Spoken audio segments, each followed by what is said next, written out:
Good morning, everyone, and welcome to the very first episode of what we hope to be a long-running Dungeons & Dragons campaign, the reimagining of Runeterra, a D&D 5e creation. My name is Paul Doughty, and I will be your ever-humble Dungeon Master. This campaign will combine the lore of League of Legends with my love for D&D, so, without further ado, let's meet our adventurers. First up, we have Laura. Introduce yourself. Hello, I am Laura, and I will be playing the role of Genevieve Elmhart, who is a ranger. Excellent. Then we have Connor. Hi, I'm Connor. I'm going to be playing Ilana, the Storm Sorceress. And up next is Hutch. Hi, I'm Hutch. I am playing the warrior Cynthia, basically just a massive meat shield. And last but certainly not least, we have Rowan. Hi, I'm Rowan. I'm going to be playing Tiari, a human cleric. Exciting times. Yep, all our players are human, and that's because aside from the occasional wild beast, you don't actually get too many non-humanoids in League of Legends. They might meet some non-humanoids later. We will have to see. But for now, everybody is on a boat. Okay, the party wakes up early in the morning. It is just starting to be sunrise. As you leave your bunks on the boat, it is a normal, like a tourism boat, a travelling boat. It's not like a yacht or anything fancy. It's just gets you from A to B, the sedan of boats, if you will. You grab all your stuff, and you are ready to leave. You spent about 2 weeks on this boat. So you've seen each other around, you sort of recognise each other's faces. Occasionally you might nod to each other. But aside from that, you've not really met. You all go to leave this boat. There's 4 lines, and you are all at the front of your respective line. In front of you is a white sand beach. It is a dropping off point for a lot of the boats in the area. This is pretty much the best way into Demacia, which is the first. It's a Demacian port. It is called Dawnhold. It is a port city of Dawnhold. It's on the very west of Runeterra. White sand beach, like I said. There's mountains just in front of you with the sun just peeking above them. Like I said, it is just sunrise. If you squint, and maybe later on in the day, you could probably see the top of the great city of Demacia, the citadel, in the centre. But at the moment, the sun is mostly in your eyes, so you can't really see it. You can hear the waves crashing in and out. They're quite gentle, but they're certainly hitting the beach with some gusto.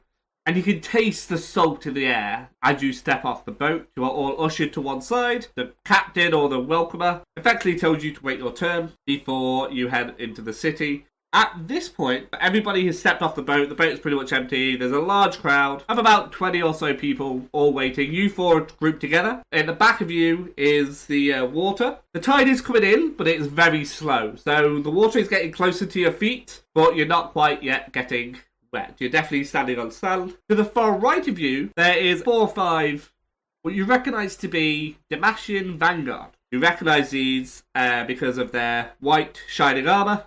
A couple of them have spears, and there's also a blacksmith mending a shield. You can definitely tell this isn't where the blacksmith works, but he's been called out to fix this shield specifically. At this point, I'm going to ask you all to roll a passive perception check. That would be an 11 for me. Okay. I got a 14. 14. Hang on, how do I roll that? If you're on D&D Beyond, just click on Perception on the Oh, whatever number is on the right to it. got it. Hey, Roman, what did you 19. get? 19. Nice. And Oh, Genevieve, what did you get? 6. Oh, you're passively, unbelievably unaware of what is about to happen. I'm very busy. I'm actually, I know exactly what I'm doing. I think you'll find I'm reassuring my elk because he was not impressed with the wibbliness of being on a boat, and now he's on Makes land and sense. is a bit wibbly. Yes. I'm paying for my attention. Genevieve did neglect to mention she has a pet elk following her around. My description, the best description for that would be he's like the elk of Princess Mononoke. Okay, yeah. So you're reassuring, you're not really aware of what is about to happen. However, Tiari, you are very aware, almost the only one aware, both Cynthia and Elena. You kind of notice after the initial shout, but behind you, Tiari, you notice there's 5 figures coming out of the water. They're draped in blue cloaks from head to toe. You cannot see features, you can't see any of their faces. It's almost either Death Eater or Dementor-like cloaks. They're not walking out of the water, they are rising out of the water. Guinevere, this catches you completely off guard. Obviously, you're not paying any attention to what's happening behind you. But they very loudly all shout in unison. Death to Jarvan IV. Release the mages from your prison by order of the Black Rose. Only the new Demacia will prevail. And every single one of these cloaked figures shoots a fireball towards the mountain. It hits directly an explosion of rock, rubble, and fire. You feel beneath you, and this is the first time, Guinevere, that you notice anything. You feel beneath you the ground shudder and shake as the fire hits the cliff edge. It tores a massive meteor-like hole out of the edge of the cliff. And as quickly as you can blink, before Guinevere even sees them, they immediately disappear into the water, leaving nothing but their blue cloaks behind as the tide takes them away. Everybody turns to look at you four. From the rest of the crowd, the other 16 or so people, the captain, and most importantly, all of the Vanguard stare at you. They run over, shout at you. Sorcerers! You dare attack Demacia! Every single one of them has drawn their swords or spears or knives and are pointing it at you. What do you do? Calmly keep my arms down to my side and just respond. There's a bit of a welcoming committee. I didn't quite expect this response. Where did the fires come from? Tiari is going to step forward, sort of try and calm the situation a little bit. Like, soldiers, if I can explain. I don't know if you can see in the water floating away, but we were just attacked. The blue cloaks are now nothing but specks at the edge of the horizon, barely visible unless you are looking at them. They are lost at sea, but all these guards look out and don't see any of them. They then turn to you, or 2 of them turn to you, Tiari. Spear edge in your face. Do not lie to us, sorcerer. You will pay for this. I don't know how to convince you. We're merely travelers. The attack wasn't from us. I don't know how to prove it to you. Is there anything I can offer? The way I see it, you have 2 options. You can either try and fight your way out, or you can admit guilt and come to us to prison and stand trial for what you've done. It's a bit of a quandary, this, isn't it? Yeah, this is a bit We didn't. Firstly, we didn't do it. I don't think I've not seen any of us cast fire. Don't think any of us have control over that. And also, that sounds like a really long time for us to take, just sitting in your dungeons. But I don't want to fight. Maybe I could help this in another way. I see your blacksmith is having some trouble. Perhaps I could help and pay off our debt that way. The guards take this as an insult to their ways. They have no interest in your help, and one of them walks up to you and takes a swing at you with the blunt end of the spear, striking you across the face, Tiari. It does no damage, as it was definitely a warning shot, but you definitely feel it. Are you telling me you're choosing to fight? I'm just going to sort of walk next to Tiari and sort of put my hand sort of on where the butt of the spear is and just gently sort of push it away. She's like, no, we're telling you the exact opposite. We don't want to fight you. We have no reason to fight you. If you won't come peacefully, you leave us no option. You there! You know these people? What do you have to say for yourself? At that point, Cynthia's going to ready her sword and shield and walk in front of the cleric. Guard at the back. There's 5 of them, but the one that's the furthest back goes, men, please, we do not have to bloody out weapons for this. And all the men give a knowing smirk, and they put their spears and their swords away. And you believe that it's okay, you're not going to have to fight. Until the one at the back pulls something from his belt that looks like a giant seashell, until he blows into it.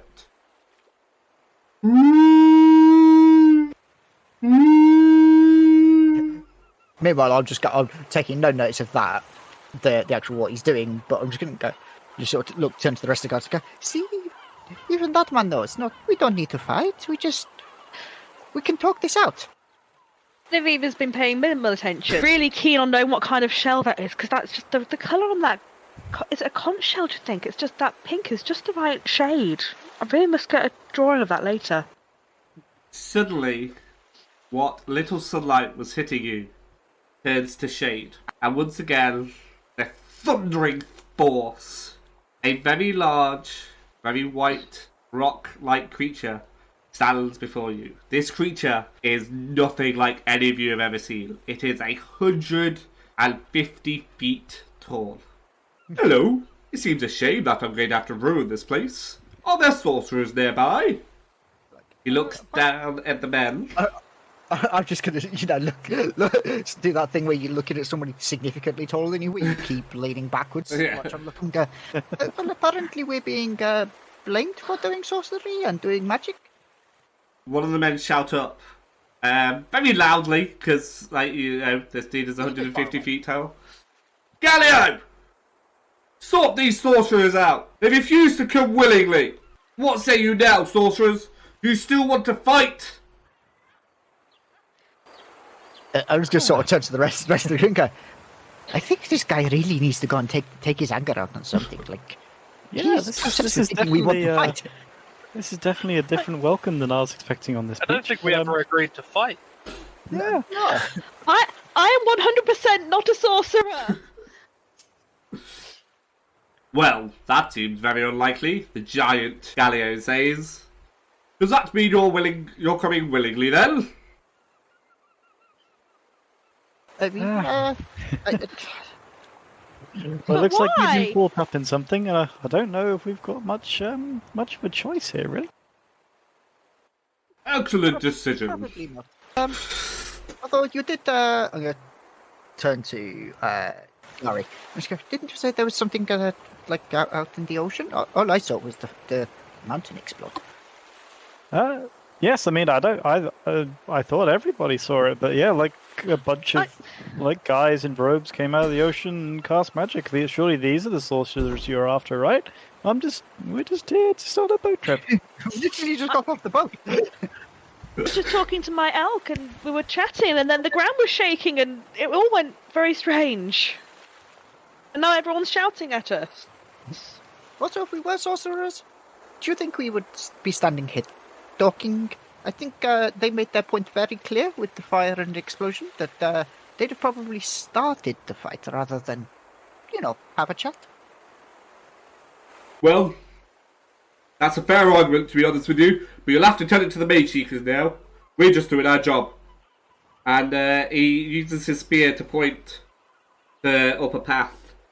Says, you're going to have to follow us to the Mage Seekers compound, and it'll stand trial tomorrow. Come on now, let's not have any funny business. Just one more thing before we get swept away to a death that we have no argument over. Who's Jarvan the Fourth? You don't know who Java the Fourth is? He's our newly crowned king. Well, congratulations. Took over from his dad, who retired not long back.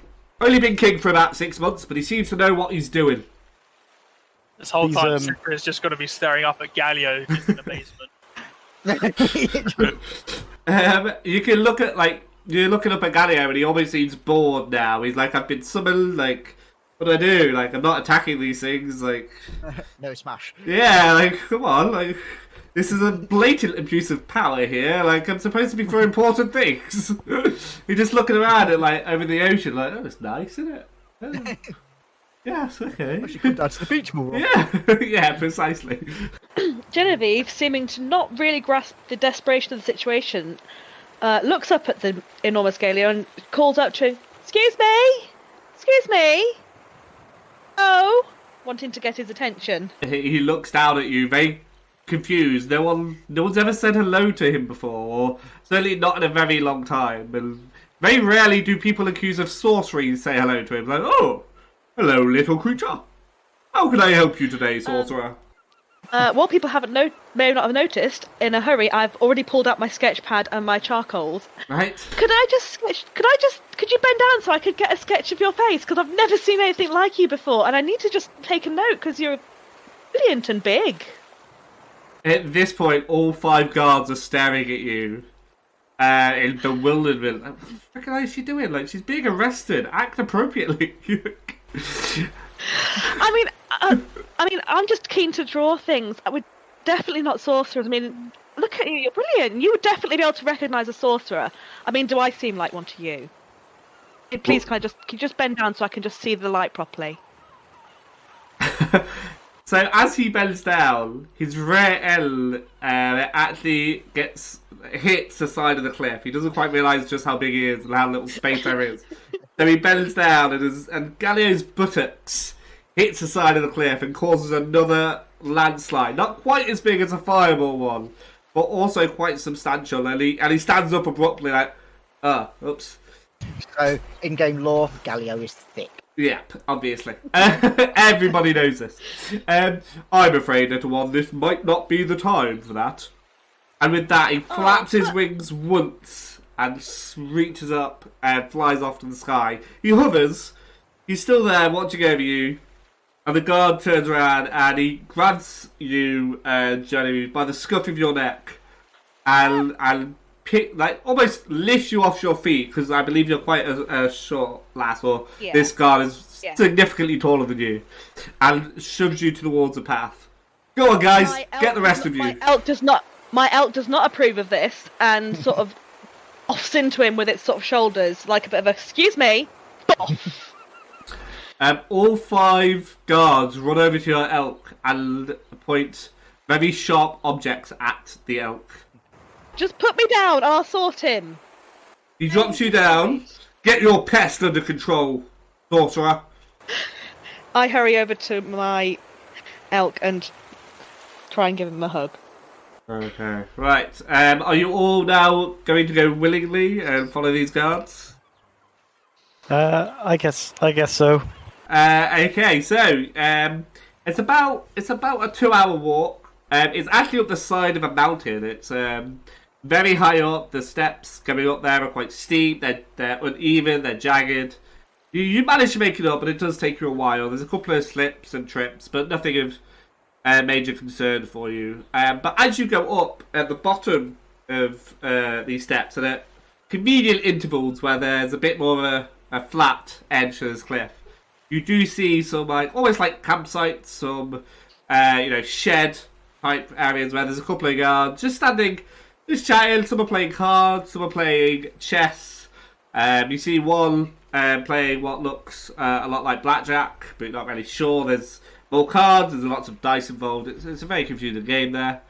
But you eventually make it up, and the guards at the top escort you inside. And as you enter, you see on the right, one of the cells has been turned into let's call it the reception desk. And they call over, any magical weapons or weapons of any kind, please deposit here. Nope, none here. Jari sort of begrudgingly holds forth a mace. The crossbow is tucked into the saddlebag type things on my elk, so I'm just hoping they don't notice it as it's all hidden. I show on my person I have nothing. Cynthia hands over a sword and refuses to give the shield. You there, the shield. Give it in. Is it magical? You said no magical weapons. All weapons of any kind. It's not a weapon. Oh, it's that's defensive. different. As if you're after any weapon, and I'm going to reach down and just pull a dagger out of my boot and hand that one over, reach down to the other boot, pull another dagger out of that one, just drop my hand axe that's on my back. And one of the guards turns to the other and goes, what do we do with the elk? I don't know. You think it's magical? It's an elk. Books aren't magical. They walk over it. They walk over to it and have a look, and they do. Actually, I will roll a dice to see. You got 12. It did see the crossbow, and it goes to take the crossbow off of it, but it's strapped down, and he turns to you, Guinevere, and says, "Go on, no funny business. Give us a crossbow." Oh, yeah, that! Oh, sorry! I then go and disentangle it from the various baggage and hand it over. Bolts are still in the bottom. I can't tell that, right? Yeah, okay, I only rolled a 12. I'll say that you don't see the bolts. Yeah, that's fair. Okay, so you are all now weaponless. If he gives the shield, he's like, well, yeah, it's not really a weapon, I guess. And he escorts you. Where do you want him?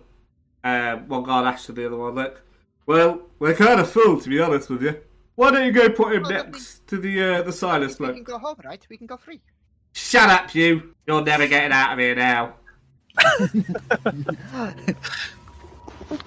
Put him next to the shackled prisoner. But Not's gonna stay with me, right?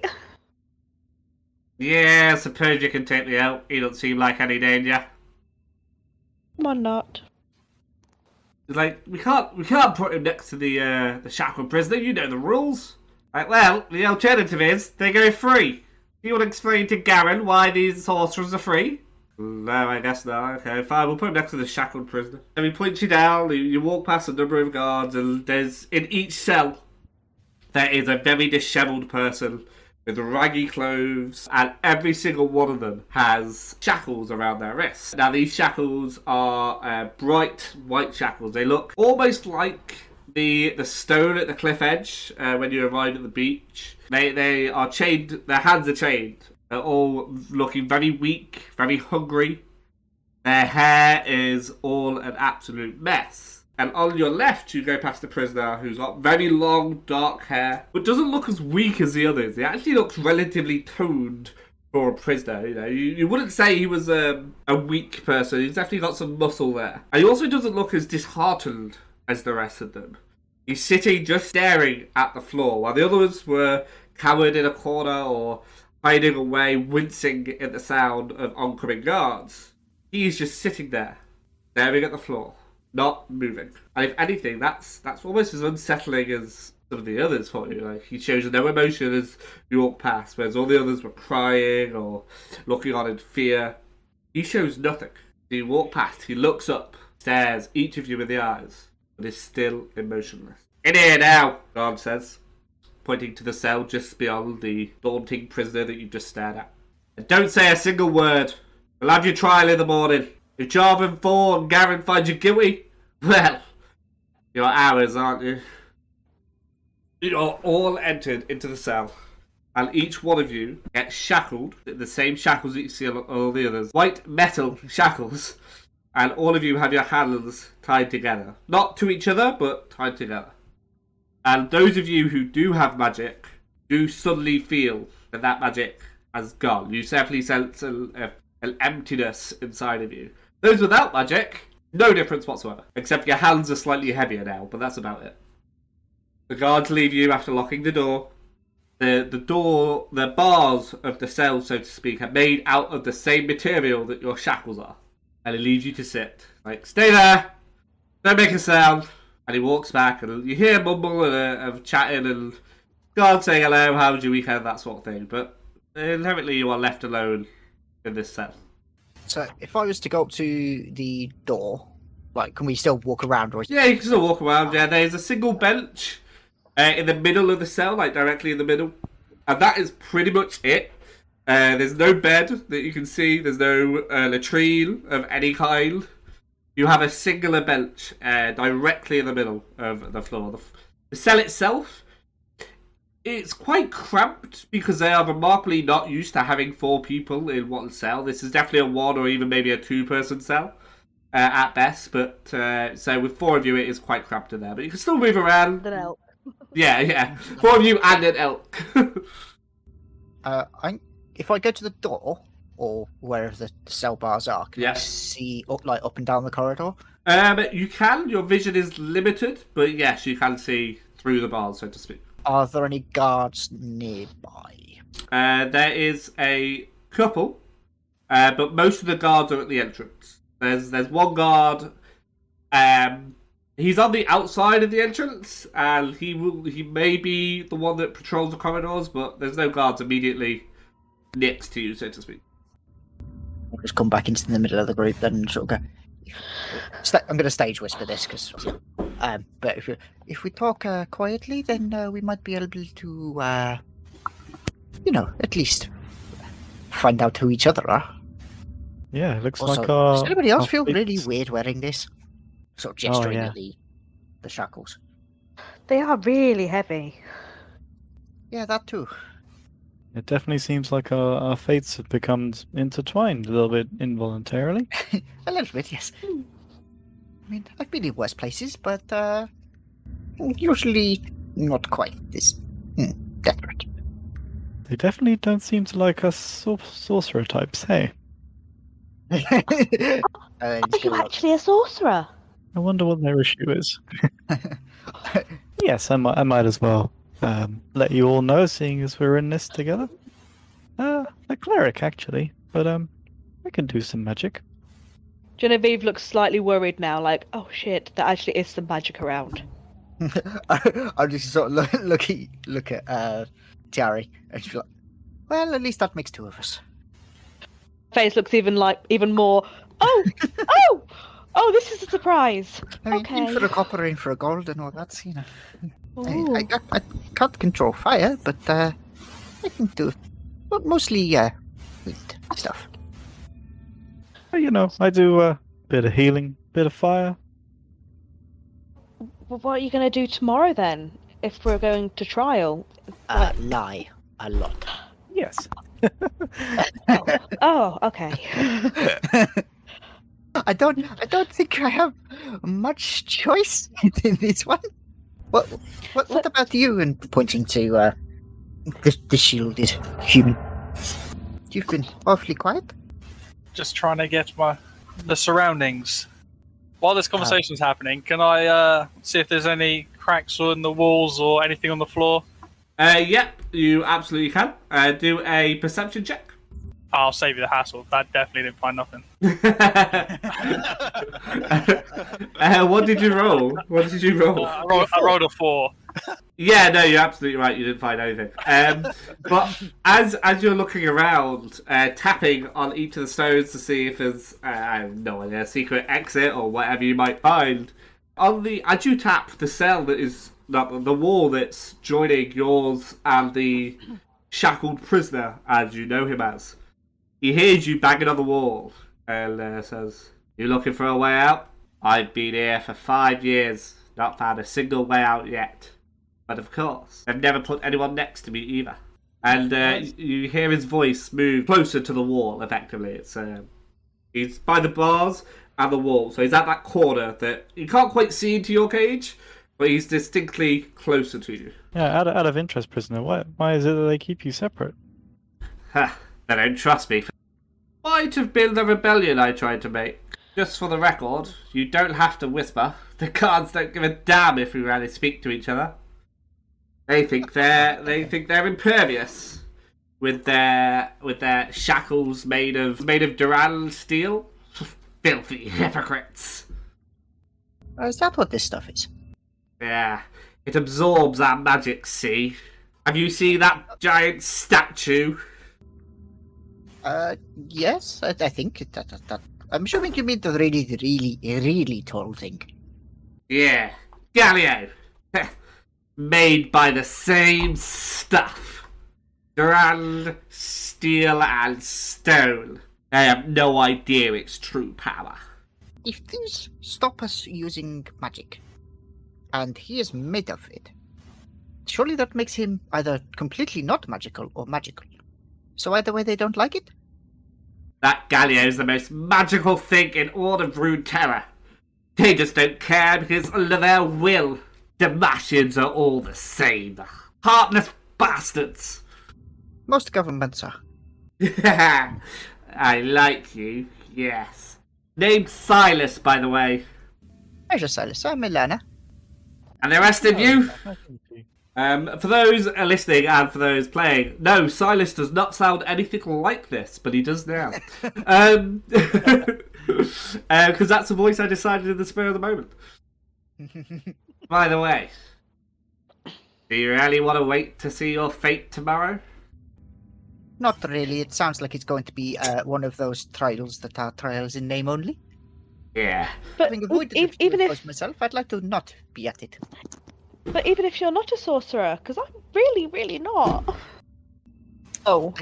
I mean, it seems like the kind of trial, like, let's just say when I was, before I decided to come on a little trip over the seas, I used to hang around a lot on the seas and do a bit of trading, shall we call it? And some people didn't like the way I traded. So when I was doing that, some people would, go, anybody, oh, you were near the place that had a break-in? Oh, well, you clearly did it. It's that kind of thing. You're going to get lumped in. And did you do it? What, the break-in? No, I did not do the break-in. Oh. That's not very nice. No, I told them they should have done the shop next door. Oh! Genevieve looks quite shocked by this, and even more confused by the company she is keeping. Just for listening purposes, the way I'm imagining this is if you can think like the 3/4 length kind of naval military coat, she's basically wearing a very tattered version of one of those that's seen better years. A little bit of a naval look. Genevieve edges closer to her elk and just sort of gives it some attention. It's like, it's all right. Don't worry about the strange water people. I'm going to turn back to the wall with Silas. And she'll be like, so, you are right. I don't think any of us would like to be here. However, do you know of a way... If you know of a way out, you wouldn't be here. But do you have a way out that might involve more than one person? I like the way you're thinking. You see, I need someone's help, but they haven't really been giving me too many people to talk to, and the rest of these mages are pathetic. But you're fresh. They've not beaten it out of you yet. You there! I hear the breathing of an animal, is that right? Yes. My elk's here with me. Can he make a sound? Well, yes, he can. What kind of sound? Well, normally I'd shout for help, but the guards don't give a damn if we're in danger. But a decrepit animal, they might try and help. Okay. Right now? Right now? No, you stupid girl, not yet. Oh, okay. Wait for nighttime. Are you going to share the rest of your plan? So, the elk screams out in pain or just makes a lot of noise. I don't really care. Then one of you pickpockets a guard. I'm sure one of you know how to do that, right? Just all look at the other people, like... Yeah, all kind of look around in a circle. Silas obviously can't see this. He goes, good. And once you've pickpocketed him, open the door, set me free, and I can get us out of here. I mean, I can try, I guess. Sounds like a plan. Okay. Not playing a rogue this time, so okay. Right. Now shut up. I'm going to get a nap so we can execute this plan. And with that, he goes back to his bench. You don't see this, but he lies down on it, flat on his back. Right, I guess this is happening in the morning then, I suppose. So, save our strength. I said it was just at night, just like at nightfall. Okay. I'll give it some time. Yeah, rest till darkness, I guess. Mm-hmm. Yeah, it's about midday now. You can see the sunlight coming in through where you entered. It's not much because it's still relatively early, and the shape of the entrance to the cliff edge doesn't allow too much light in. But you can definitely see it's still daylight. If nothing else, it was morning when you arrived. It's only been a couple of hours. Yep, I'm going to quick, just as a little aside, I'm going to touch the rest of the group and go, so how do you feel? Your first day in Runeterra, and we're in a jail, and we're planning on becoming wanted criminals in less than 24 hours. Yeah, not quite the welcome I was expecting, but yeah. one way to go.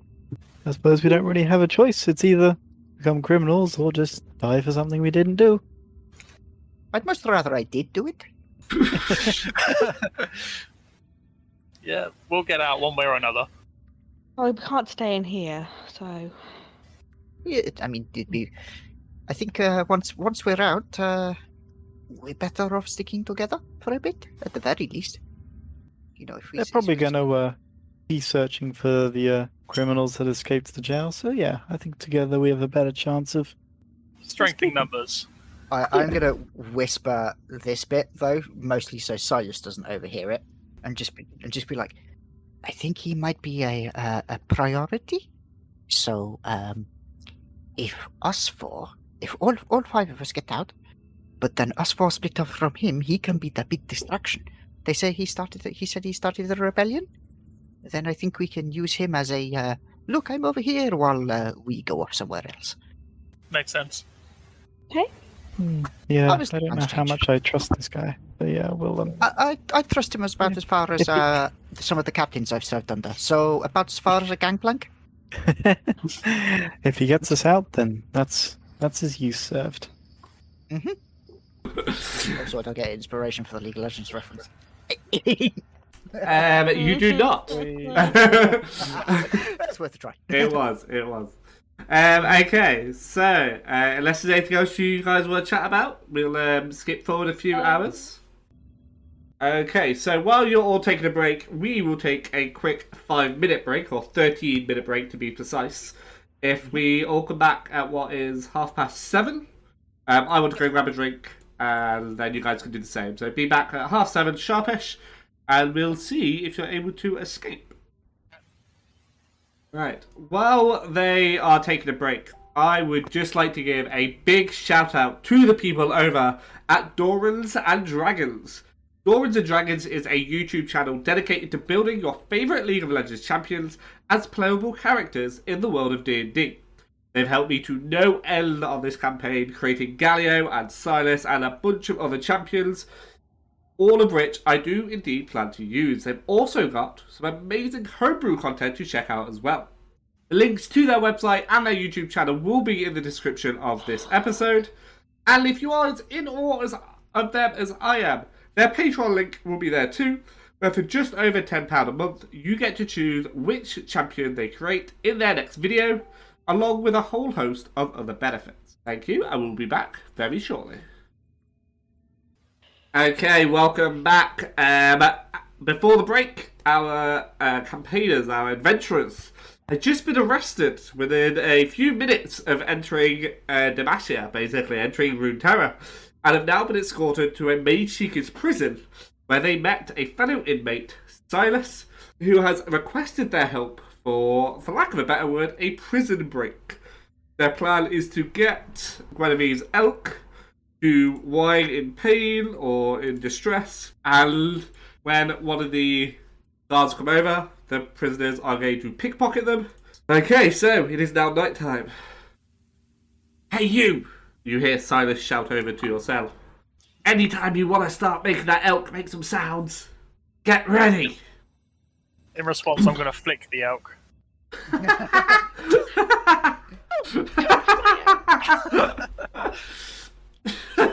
I was just kind of do that thing of, and then scamper over to the door and sort of put my back against, sort of near it, so I'm looking at it nonchalantly like the elk's being like a dick or something like. My elk, it's not that freaked out by a flick and just sort of looks over like, "Oi, what you doing?" And it makes no sound. Is the elk in the cell with us? Yes, the elk is with you. There is 4 of you and an elk in what is a 2-person cell. Flap my hand at you all as if to say, "Just back off a minute. Just shush." And Jari's just going to sit on the ground again and kind of like hold the holy symbol and meditate again. I sort of guide my elk's head down and whisper into its ear. No one's quite sure what's going on there, and it then looks at me, looks around, and emits an enormous bellow of in the way that they do. It's a very bizarre sound. You hear one of the guards shout over, "Hey, keep it down over there!" I'm just going to sort of shout out and go, I would, but the elk's going crazy. There's something wrong with it. Ah, for bloody hell's sake. Night shift round here is bloody rubbish. I pat the elk to make him do it again, which he does. What does he do again? For headphone users, I do apologise. But yeah, the guard comes stamping over. He hasn't brought his spear. His spear has been left leaned up against against up a wall, effectively.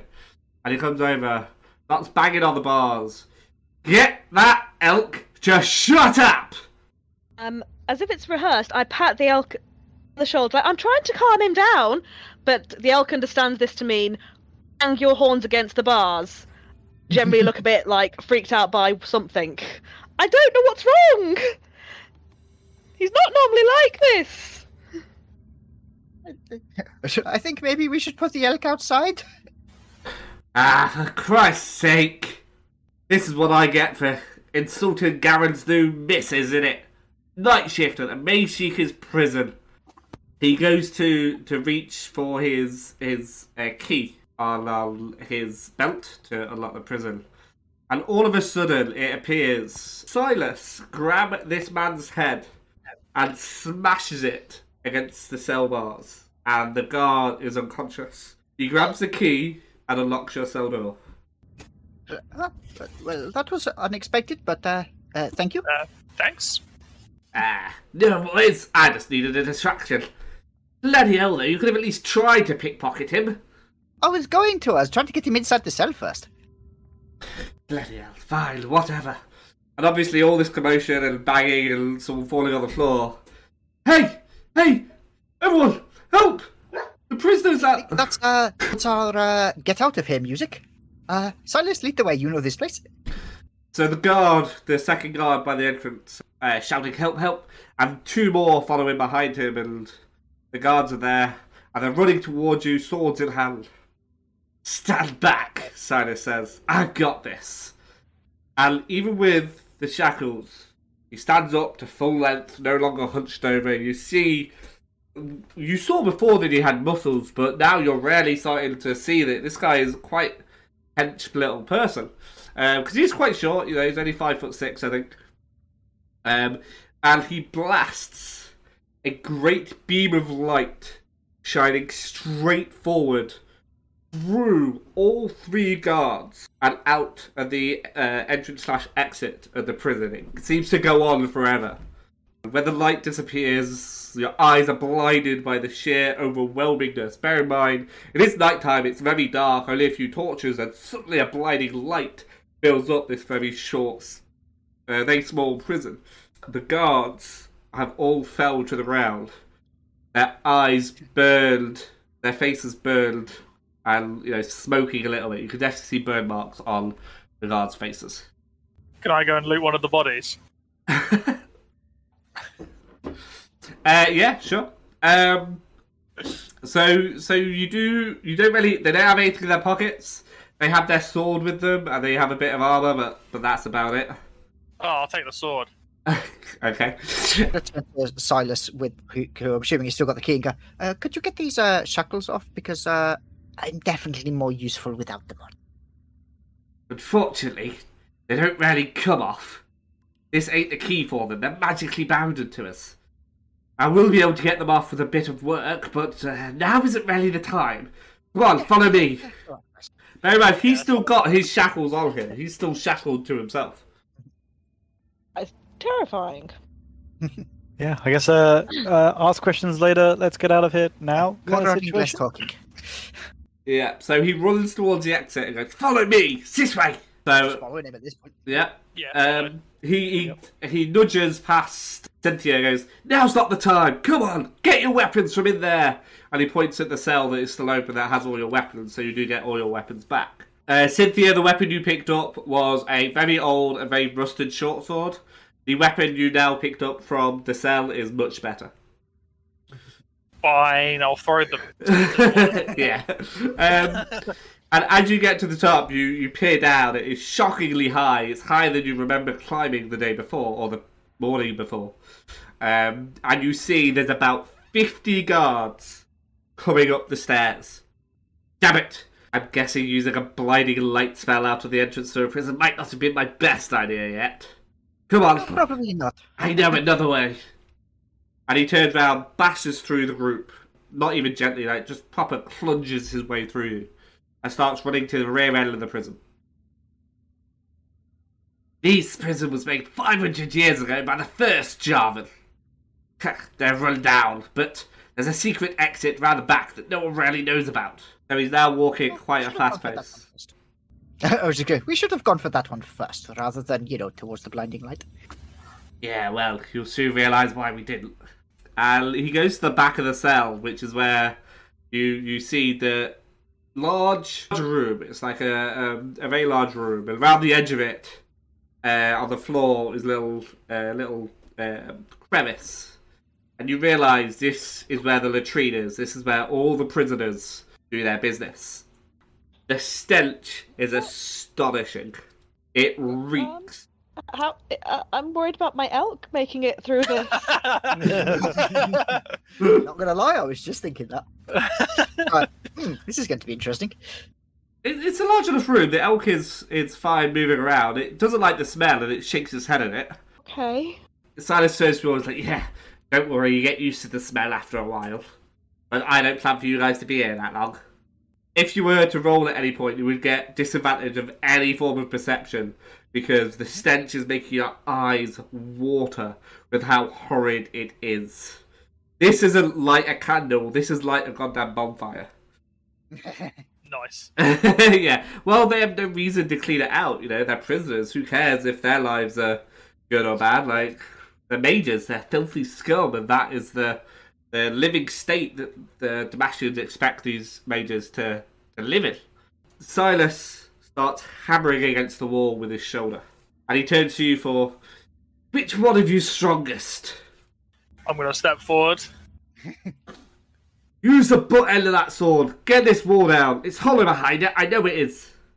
Okay, yeah, I'm going to hit it with the butt of the sword and see if it will come down. Okay, roll a strength check. 9. So you feel it give way, but it doesn't break through. And I'm just going to go, hang on a minute, I've got an idea. And I'm going to take my hand axe and I'm going to wedge it into, part of it.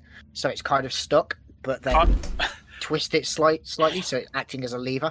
And Can't we ram it with the elk? Right now. What the elk will do. I bring I bring Not forward and turn him so he's got his back towards the wall. I give him a bit of a go on, and he kicks and boots backwards. I don't have an elk stat in front of me, so I will get because I just don't. Guinevere, do a strength check. Press the wrong button still. Hang on, sorry. If you want a strength for a moose, it is +3. Okay, so we'll add 3. Thank you. Oh, wow. What did you roll? Yeah, that was it. 20. A nat 20? Dirty 20. 30, 20. That's Okay. 20, but still. That's fine. So the moose bashes it with its rear end. Oh, does it kick it or bash it with its rear end? It kicks it. Okay. So like a donkey type thing. Okay, so Yeah. yeah. So he does that. He rear ends it with his big hind legs, and the wall comes just smattering down. And even Silas looks at the moose and goes, "Yeah, pretty impressive animal, actually, isn't it?" And he makes his way through and steps over the rubble. It's a good boy. Sort of fussing his face like, yes, clever. I destroyed it. Leaving now. So yeah, Silas makes his way through this tunnel, and this is basically the sewer of. This is where all the excess water, excess muck, and the latrine funnels out. This is definitely the poo pipe, if you will. So the stench is even worse in here, and it's slippery. It's kind of slimy. Everyone do an acrobatics check. 11. I take off my blue scarf and just wrap it around my 7. elk's nose because his nose is too sensitive. I honestly thought you were going to wrap it around your feet to give you better stand there. I was generally thinking that's where it's going. Jesus Christ, guys, come on. Cynthia, do an actual... No, sorry, not Cynthia. Guinevere, do an actual one for your elk. I'm going to give him disadvantage, actually, because it's an elk. So, 12. Gonna My ping elk you did better a- than I did. no, because it's a disadvantage, so it's one and then the other. So, technically, you got a 2. Oh no, she rolled 1d20 plus 2. That's what that 2 is. Oh, my bad then. Yeah. Could you? Yeah. Okay, we'll just say 12. Either way, the moose kind of fails, and he's slipping around, and he's all over. It's kind of like a Scooby-Doo level slipping around. If he's on like an ice skating thing, it's not going well, and he's really not happy about it. Yeah. It's kind of like, you know, when you see a dog on a bus and he's shaking, and he's just not really happy about the unsteady floor here. The rest of you all rolled quite low as well, so none of you are doing particularly well. You're kind of sliding all over the place. Silas actually hasn't rolled. Let's see what Silas gets. Where's my roll? Please say face plants. So natural one, please. He gets a 13, so he too is kind of struggling, if I'm honest. But yeah, he's holding one hand over his nose because of the stench at this point, so he can't really grip on anything. But you do all slowly make it down. You hear at the top the guards shouting, "They've gone through the sewers! They go round! Go round! They've gone through the sewers!" As you get further and further away, you hear them shouting less and less. None of them are willing to follow you into this stench-ridden, grimy, feces-covered tunnel, for description there. And you make it to the other side. It is now pretty much midnight. You look up, there is stars shining. You are just relieved to be out of that tunnel. The breath of fresh air hits you. It is almost thick with cleanliness, so to speak. So we are all really relieved to be out of that tunnel. Oh, now we're all wanted criminals. Welcome to Demacia. Silas gives a booming laughter. Ha ha ha ha! Finally! I've made it out! Thank you! Thank you, sorceress! Oh, these shackles, they're wonderful, fantastic things! Yeah, how exactly were you able to cast magic whilst being shackled? That's the thing. I've been Well, I reading. assume that was magic that you used. It was. Let's say I borrowed it from a Demacian loyalist. These shackles, this stone, this metal, it doesn't just absorb magic. It stores it. It holds onto it. That is how Galio comes to life. All I did was release it. Now, let's get ourselves unshackled, shall we? Yes, please. That would be amazing. You, Cynthia, was it? Yes. Get your sword out. Oh my. Okay, I'm gonna draw the sword. So he lays his hand down, and it's kind of like a chain link type thing. So he stretches his hand as wide as possible, and he says, "Stab it in between the links. Get you to push it as far down as you possibly can into the grass land that you're around." By the way, so the sword is pushed all the way in. Silas pulls with all his might, and the shackles break. There's one thing magic can never stand up to. It's a pure might of steel. Rest of you, do the same. Yeah, gonna follow suit. Same. Let's get these off me. Yep. And I understand you've got a dagger, is that right? Looks at Elena. Yes, two in fact. But yes. Once the links are broken, use them to wedge them off your wrist. I'm just going to sort of do that look of, like, you're telling me something I already know. This ain't my first rodeo. Yeah, it's not the first time I've been changed. So you all go round, you use a sword to break the links, and then use Elena's dagger to wedge them off of your wrists. You do, Elena, you do Silas last, and you go to him and go, "Okay, it's your turn." He goes, "No, these shackles will be the definition of oppression from Demacia. I will use them as a symbol to remind me why I must fight. And I wasn't going to. But friends, I need your help. I mean, okay. What do you need help with? I want to overthrow Demacia, but I cannot do it alone. My first rebellion was not enough. But there must be another." I mean, I understand, because, nobody wants to be held prisoner. I mean, that's why I started my outsider trading, as we call it. nobody wants to be held down. This feels a little bit like an invitation to another rebellion. Am I getting that right? Yes. Not just an invitation to a rebellion, but you must help me lead it. For no longer should Demacia imprison innocent people. He puts his hand on the elk, as he says, people and animals as well, obviously. None of you did a thing against Demacia, but they were ready to put you to death. I need your help recruiting more people. I mean, he kind of has a point. He does have a point. Animals? They imprison animals too? Really, captured. I can't think. They held your elk in prison, so Yeah, they the clearly elk don't was with care. us. Well, that's terrible. Yes, they would have slaughtered him and then feasted on his remains. Is that what you want? Oh. Now, I have some friends in the Freljord. There's some tribes there that may help me. I will ask you head east to Noxus. Darkwill should be the leader there still. He's a bit unhinged, but he should help us. Tell him of your suffering. Get him to help me with the rebellion. Noxus has always hated Demacia. That should be your first port of call. I'm just going to sort of touch the rest of the group and go, so, prison break, and now we're being offered a rebellion and possibly start an entirely new war? I'm down. What about you guys? We'll get to sightsee. I'm in. I wasn't up to I've much seen the else. country. And yeah, we didn't exactly get the warmest welcome from these people, so looks like we're in a position to do something about it.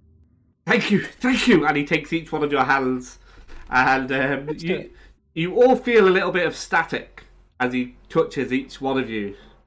There's like a electric shock for each and every one of you. You're a bit suspicious, but he doesn't seem to notice, so you leave it be. Like, right, I must go north. Time is of the essence. You guys rest till morning, head east. Head to Demacia. It is where the river begins. Follow it east until you find Noxus. You will definitely be able to see the Immortal Bastion from there. Talk to Darkwill. Find a way to get a message to the king. Help me help Runeterra. Demacia and the Jarvan bloodline should end now. And with that, he heads north. At surprising speed, he jumps most of the way. It's almost like when the Hulk jumps and it's like quite far, and he leaps away from everybody. And you're stood there, the wind whistling in your ears. The night sky is still. Stars are shining from you above. There's not really a cloud in the sky. And with the gentle feeling of gentle feeling of grass That kind of game. beneath your feet. Yeah, just gonna feel feet for a bit. Gentle feeling of grass beneath your feet. Yeah, feet were involved. And you are left there with the impeccable journey and task ahead of you. Is there any I'm just water around? Yeah, I was going to say, I'm going to sort of stand there I with my just hands on want hips. to wash. There, Should we find somewhere to clean up? you hear the trickle of a river nearby. Yeah. If you've not made the right choice, then I mean, it's better than being dead. That is true. I'll take that win. In this kind of business, you take every win you can get. Yeah, there's a river to the east of you, by the way. Though there's water trickling to the east of you. I'm leading my elk over towards the water. So you all wash up by the side of the river. It's getting pretty late. You're all relatively tired. You've had, well, some might say, a difficult 24 hours. Like it seems like a very long time ago since you were just stepping off the boat into Demacia. Fortunately, you don't hear any sound of guards or anything like that. You're not well outside the city walls, but you're certainly a fair distance. Behind you, you see the great outer walls of the city of Demacia shining white in the moonlight. You are, as far as you're aware, quite safe for the moment. If you did want to rest up here, this would be an okay time. Yeah, I think it returns to where we go. So, long day. Do we need we probably ought to take a break. I think we're far enough away that they won't quite have got to us just yet. If we're sleeping, though, we should take it in shifts to keep guard to make sure Galio doesn't just land on us. That is That's a a good fair idea. point. I'll Are there take any first trees watch. around or anything to give us cover? Yeah. So the river, you certainly see up ahead. The river, there's like trees are moulded into like an archway. There's a couple of riverbanks. You see fish swimming along the river. You don't hear any other animals, but yes, there's certainly a small gathering of trees. If we go up there, we might be able to at least give ourselves a bit of cover from this Galio if he flies. Sounds good. Let's make camp there. Agreed. You said you would take first watch, yes? Yes. Okay, wake me up when you're after a couple of hours, and I'll take off. Okay, so you all get out what, let's say, camping gear you have. It's not much, but it is enough to give you somewhat a restful night. And Cynthia, you said you were standing guard first, yeah? Yeah. You're standing guard, and you're looking around quite evidently. You see the stars above you, and they're shining quite bright, and they're very white stars. Until you see one of them turn yellow. Quite distinctly yellow. It seems to get bigger, and it's very much yellow all of a sudden. Oh. And then you see another one turn yellow, and another one, and another one, until all the stars in the night sky are slowly turning yellow. And then finally you notice the river that was slowly working its way downstream stops. The fish stop. The wind in the trees stop. And one after the other, the stars are still turning yellow. Oh. Okay. I'm gonna prod Elena and be like, hey, everything's turning yellow. What is it? And sort of rub my eyes and look around. Just be like, I'm assuming I can also see everything turning yellow. It's just the stars. Just the stars are turning yellow. Okay. Everything has stopped. You see a collection of fish underneath the water have stopped. There's one that was jumping out of the water and has remained motionless above the water, still, mid jump, so to speak. I'm gonna pick a fish out of the water. Yeah, I guess I was about to do that. So, yeah. It does not respond. Even as your hand enters the water, it begins to ripple. The water does, and then stops. And any splash that you were making stops as well. And the fish that you picked out remains in the same position, doesn't move, it does not seem to respond to your touch. And then, just behind you, as you all look at Cynthia pulling a fish out of the water, two portals open up. One, a bright yellow portal, as bright as the stars have now turned. It's quite large, could certainly fit all of you inside. It's about 6 foot in width. That's how you describe a circle, yeah. 6 foot in width, and out comes quite a large roundish figure. He has what you can only describe as a red poncho over his shoulders. Has a very long white beard, and it's kind of you think it must be a mask because it looks like a mask. And that's the only thing you can describe it as, and it has 3 holes in it, 2 blatant eyes and a mouth as well. And next to him is another portal, much darker. Through this portal you see purple. It looks like an otherworldly portal. It has a rim of what you can only describe as sparkling. Like not sparkling. Like a sparkler, a fireworks sparkler. It's got that. That's what it's rimming around. It's cackling with almost electricity. And out pops a young girl. A very, very young girl. She has bright orange hair, a blue top, blue trousers that match. She's so small and she's bouncing, she's skipping out of this portal, and she just comes bounding over to you. Meanwhile, the large roundish figure just goes upwards, just leaves, and you stare up at him, and he seems to be picking the stars out of the night sky.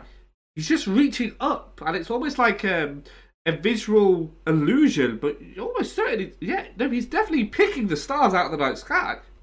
I'm gonna put my shield into my left hand.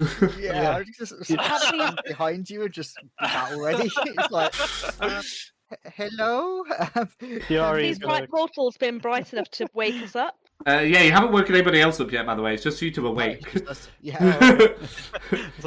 And because everything's stopped, there's no sound either. So there's, as far as I'm aware, they're still fast asleep.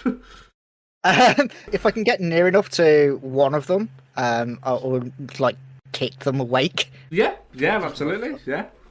Just walk out. Hello, can we help you? Hello, little ones. My name is Zoe. Again, I know that's not what she sounds like, but I'm not doing an impression of a 4-year-old girl. Hello, my name is Zoe. So nice to meet you. And she skips around you. She doesn't skip on the grass. She skips a little like through the air. Like the ground is nothing to her. And she skips over the river and all around you and just circles you completely. Meanwhile, the large roundish figure is still not really seem to notice that you're there, and it's still picking out little yellow stars out of the night sky. It's rather very weird. It's very, very strange for you all, I won't lie. Can your friend stop picking the stars? I liked those. Oh, ignore Bard. He's just here to observe. What are you observing? Like, Oh, silly me. My name is Zoe. That's Bard, and we're observers, watchers, you might say, of large cataclysmic events. And she shines a bright smile at you like this is the best news in the world. I don't like to be around things that are large and cataclysmic. So if you could point me in the general direction of not being near them, that would be great. Oh, silly you. You're not around a cataclysmic event. You are the cataclysmic event. Oh, joy! Oh, God. I was going to look at... is it just me, or is she too happy about this? At this point, you are all very awake, by the way. If you hadn't been waking up now, you have been woken up by this shrill voice of Zoe. So, sorry, just to clarify, it's just this person, right? All 5 of you! And she counts her head. She's like, 5. Where's the other one? And she sees the elk. There you are, little elk! And she jumps on the elk and pretends to ride it almost like it's a carnival ride. You know, those little things that are outside supermarkets. And just rocking back and forth. Like, yeah! Hi, Silver! Away! The elk is surprisingly nonplussed by this and just sort of turns to try and sort of look at her like, you're a bit much. Are your parents around?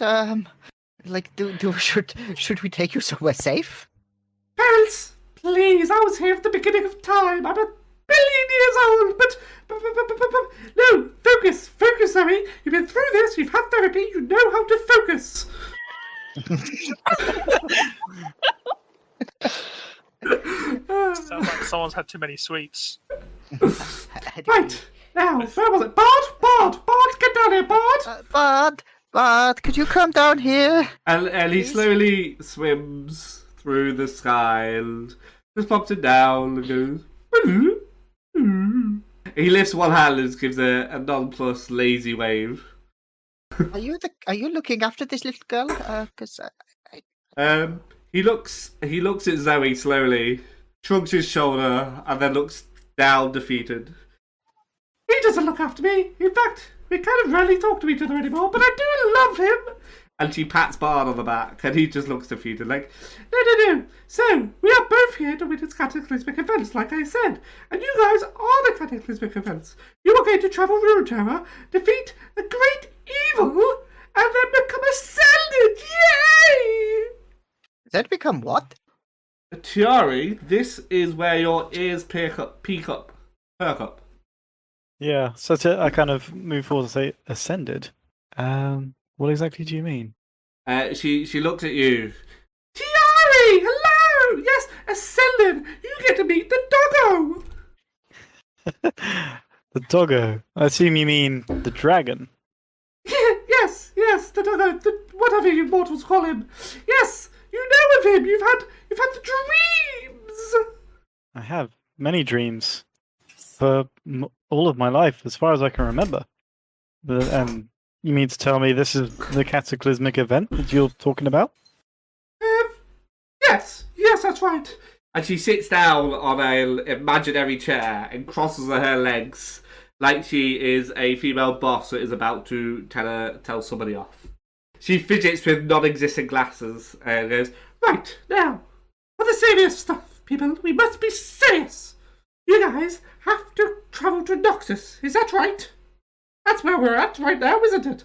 Maybe. What do you mean, maybe? Have I got the right time or not? Pretty sure I have. Bard, you were in charge at the time. And he just looks as though he's kind of more defeated. Just sort of floats off again, like, I don't want to be here. Why am I with this child? Just like, Mum, Dad? Yes, you're on the way to Noxus, and then you're going to travel the rest of Runeterra, and then climb Mount Targon. I'm almost certain that's you guys. No, Tiari, you're here. It must be you. Yeah, this is the Mount Targon's where I was trying to get to. So, You're where we're going. I mean, yeah, my original journey was to sort of go on a pilgrimage to Mount Targon, but it looks like this is where we're all destined to meet up anyway. Destiny, precisely, Tiari, you get it. And she floats over to you, grabs your face, and gives you a bit of a kiss. Tiari's a bit sort of taken aback, is like, gosh, okay. So, I just wanted to introduce myself. I've been watching over you, but I am rather busy. Bard? Bard? Where's Bard on? Bard? Are you over there? You stop picking the stars! The adventurers don't flag it! Bard just completely ignores her at this point. Continues picking the stars. Just so you know, he's not literally picking the stars in terms of they're going dark. He's just removing the yellow from them. They are going back to white. He's not just removing the stars from the night sky. That's what I thought he was doing. It's like, That's yeah. what I thought he was doing. That- Slowly getting darker and darker as the night went on. It's like, And then with like a handful of them, just trying to eat them Yeah. like popcorn. yeah, it's like a chicken mix. Not a Radiant Soul, guys. Come on. So, you must find the doggo, because the doggo can help you all achieve everything! You must save Ruinterra! Well, get on it. Elena is basically standing there, like not quite jaw on the floor, but definitely sort of that blank expression of I have no fucking clue what is happening right now. Yeah, and Tiari's just kind of like, just woken up, like sleep deprived. What is this girl? God, Zoe, when you're sleep deprived. Oh God. Cynthia's starting to lose her nerve with Zoe's voice to start with. Throwing her shield. You know what? You're on your way to Noxus anyway, and I'm sure the destinies will align, and the doggo knows what he's doing. You picked Tiari for a reason. I don't know why. You seem like a normal person to me, but hey, whatever. Bard, come on. We must leave the adventurers to it. We're already meddling too much. And with that, she jumps back into her portal.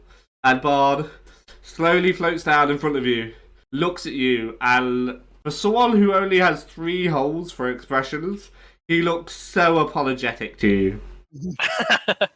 He's like, and then he shrugs his shoulders like, I don't really know. Like, I'm just here. And then he jumps back into his own portal. And you see him float away and slowly fade as he takes his magical journey away. Once again, the world restarts. The fish continue swimming, and the one in Cynthia's hand stops flapping around wildly, struggling to breathe. Genevieve looks really quite crestfallen as she was getting some really good little sketches and like aspects of that bouncy, excited child, and she disappeared just before I get just that right angle on that weird sort of curve of her hair. Damn it! Snaps the little book shut and puts it in her bag, really cross with herself. I have a feeling that Elena and Cynthia are just kind of sharing that look of what the fuck just hit us, kind of like. Out of disbelief, I'm going to throw the fish at the cleric to see if time's moving again. Slap. Can I roll to see whether it slaps me in the face? Or I will get Cynthia to roll an unarmed strike. Is that just a strength check? Yeah, in your weapons attack. section, there should be unarmed strike somewhere. Yeah, it's under actions. There should be unarmed strike. Oh, bro. Oh, oh dear. What did you roll? What did you roll? An unnatural 20. Oh, so I'm going to double check, but did that beat your armor? Yeah, that beats my armor. Okay, so how much damage do you do with a fish? 4 bludgeoning damage. So, sure, the first battle of this entire series, we have a fish doing 4 damage, which is probably the most damage you'll see him do. But yeah, so sorry, buddy, but you take 4 HP worth of damage, which I think is about half your HP, if I'm completely honest. But we'll make it work. Come on, 4 HP. Right, if I... How do we do? 4 HP damage, there we go. Alright. So, Tiari just kind of gets slapped across the face with this fish, and just like almost knocks me to the ground, and just like fish guts go everywhere as it explodes on my face.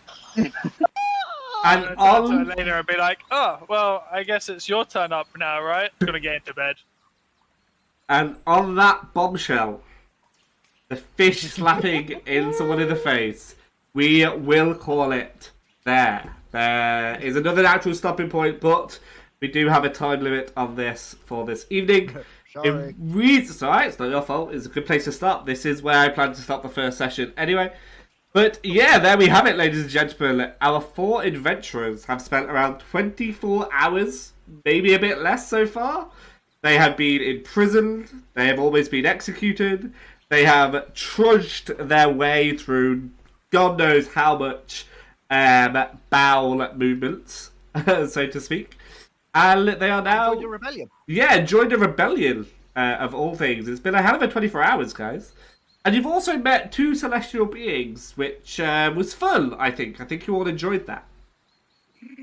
I can tell you now, my voice didn't, if I'm completely honest. We will leave it there for now, and we'll have to see what happens next time. Will you guys make it to Noxus? Will you meet any more celestial beings? Or will a Cantaverous... Oh, that was it. Will you meet any more celestial beings? Will you be able to persuade Darkwill to overthrow Devassia? Or will a certain Cantaverous Cavalier have something to say about it? We'll have to find out then. So thank you, everybody who is listening. Kudos to you to making it all the way to the end. I'm sorry if we bursted any eardrums in the time. And thank you to every single one of our players. So we have Laura, Connor, Hutch, and Rowan performing fantastically so far. We record these on a wonderful accent, mate. We loved it. We are recording these on Sunday evenings. I don't have an upload schedule yet, but hopefully by next week I will. And I will see you there. So thank you everybody for joining us, and I will see you next time.